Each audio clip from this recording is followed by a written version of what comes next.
Today I'm going to be showing you guys how to pretty much get the same amount of army XP as you would by training your entire army as you would by training just a single division. This works for the United States, Germany, France, UK, every country in the game that has any kind of army when it starts out can do this, but there are a few downsides. First off, obviously because you're not one division training, you are spending a lot more army of not army experience, you're spending a lot more army equipment. So really quick, I just want to show you guys this. We're training 47 divisions and we're getting 0.10 army XP a day, which is pretty much just 0.10. Now, you will lose a lot of your guns by doing this probably compared to one division training because there are accidents that happen.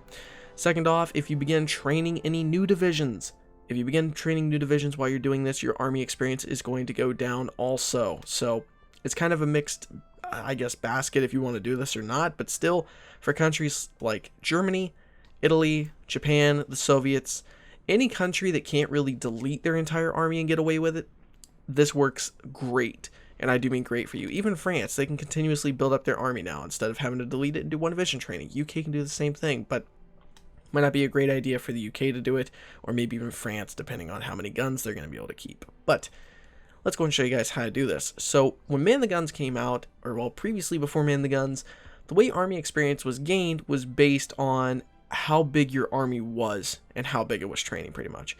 Now, after Man the Guns released, and I did not know this until recently, it changed. Now it's based on your army's average template.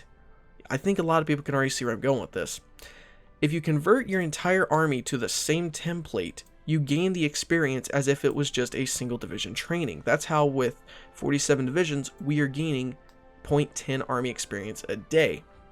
Now, an example I'm going to show you guys of this. We're right now gaining 0.10, but if we begin training, say, 24 divisions, we'll just do 26, we're down to 0.06 a day. So it's not a great idea in that case. But another idea that you can get with this is very easy. All you have to do is just make a bunch of those divisions in the very beginning, go ahead and deploy them all, make sure they're fully equipped, and then get them out in the field and just begin training them to get the army experience. Or you can wait a while and just continuously train your divisions that way as well. That way you don't have to run division training, you don't have to worry about all that. Or if you're in a multiplayer game, you don't have to worry about China going to war with you. But this is where it gets really important for people to understand. You can't have more than like a couple divisions something else. Right now we're gaining, like I said, 0.10. Now if we were to swap these two over to say cavalry instead of 0.10, we lose like 0.003.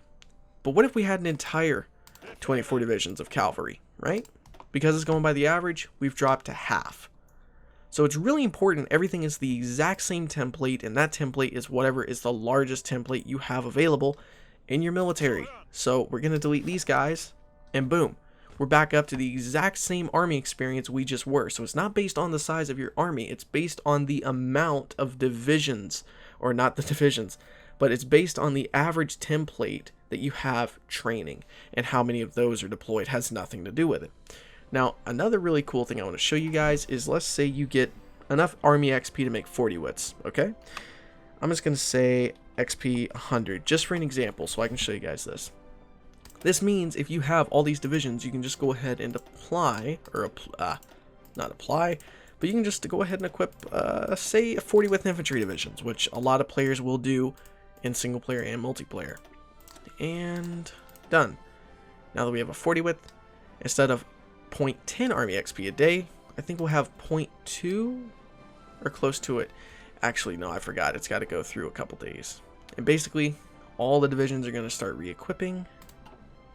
If they do, it just takes a few days. Let's go ahead and turn this off, actually, and let them deploy. Alright, so now that all these 40 wits are ready and they are now training, we're up to almost 0.20 army XP a day. So you can make a bunch of 40 wits as Germany, say, make enough. Maybe you could one division train for a little while and just start pumping divisions out until you can get 40 wits and then have maybe 15 or 20 of them deployed for later.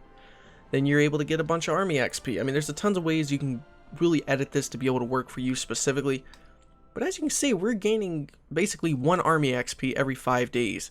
So that's a pretty decent amount, especially when you think about how much that is per month. So anyway guys, hopefully you enjoyed this video, and hopefully this does help you out, and hopefully you enjoyed it. So guys, go down below and let me know if you want to see more of these kind of videos and more of these little tip things that I'm starting to do instead of just basic gameplay, and if you like the guides more or if you like the gameplay more.